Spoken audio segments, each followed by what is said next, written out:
Hi YouTube, I'm Cassie and this is my wife Marissa, and today is July 1st and we are back at the doctor's for another consultation. We have gone through 3 failed IUIs. Today we were going back for a consult to discuss what is our next steps here.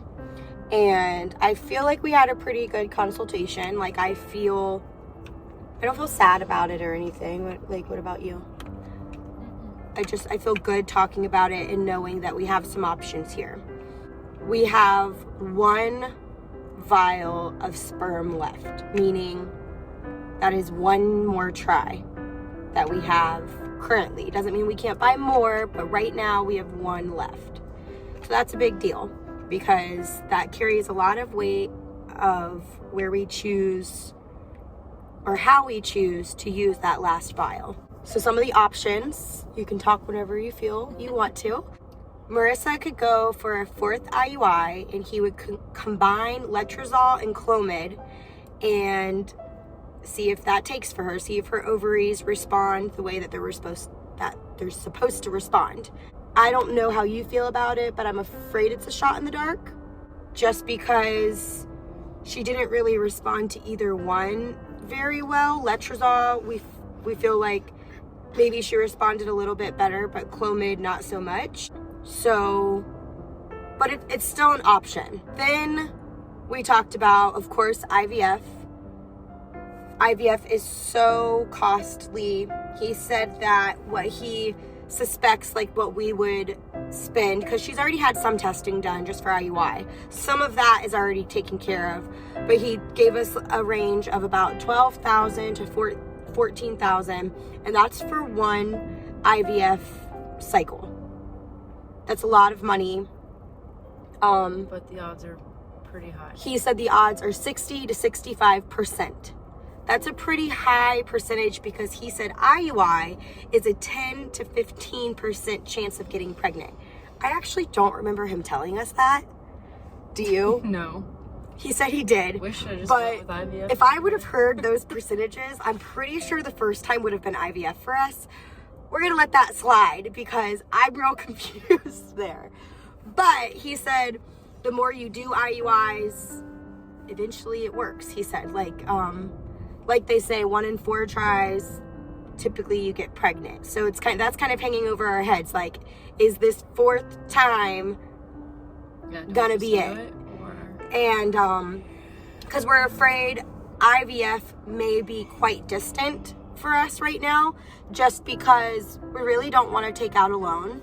If we have to, we will, but we'd really like to just be able to save that money on our own and use it. Buy a house with that money? Yeah, buy a house. I don't know.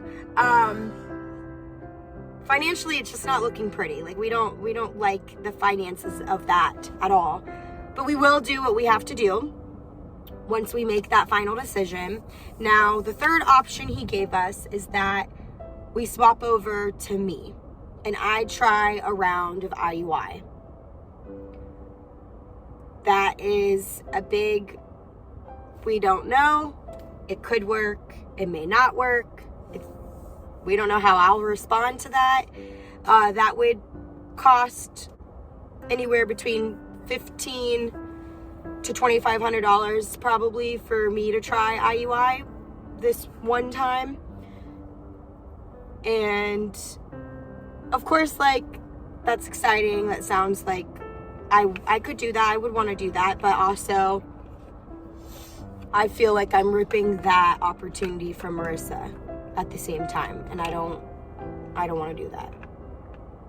I feel like you'd be really upset if I got pregnant and you weren't able to get pregnant this go around, you know?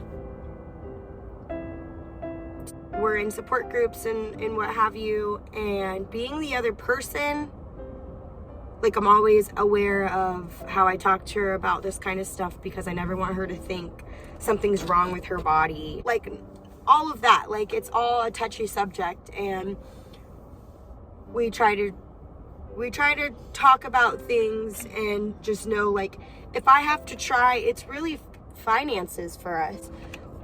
We also have to play into, I'll be 29 this month. Marissa's 32. I know she thinks about her age, and well, he said once you get to 35, he said that your chances go down a lot. Right, but who's saying we're going to wait for you to be 35? Well, that's right around the corner. Unfortunately. I don't see a problem with, like, if I got pregnant and, like, as soon as our child turned 1, you go. Like, you never know. There's a lot of options, I feel like, right now. We have to talk about it a lot and figure out what we feel is going to be the best decision. I think the sad part about it all is IVF seems like the most promising of getting pregnant, but financially, it's not something we can do right now. So the downfall with that as well is waiting for IVF just makes us both age a little more, depending on how long we would have to wait. If we do another IUI, we could do it within the next few months and see if it works or not. We do think we've decided on truly waiting because we go to Jamaica in October, and she's not pregnant right now. We're thinking we want to really enjoy this vacation, drink all the drinks, do all the activities without having to worry about a pregnancy. So am I not? Oh, that's right. Or if she is pregnant, she wouldn't be able to do some of those things. So because she's not right now, and we're like in the midst of trying to figure out what to do, we're going to wait until after that vacation at least.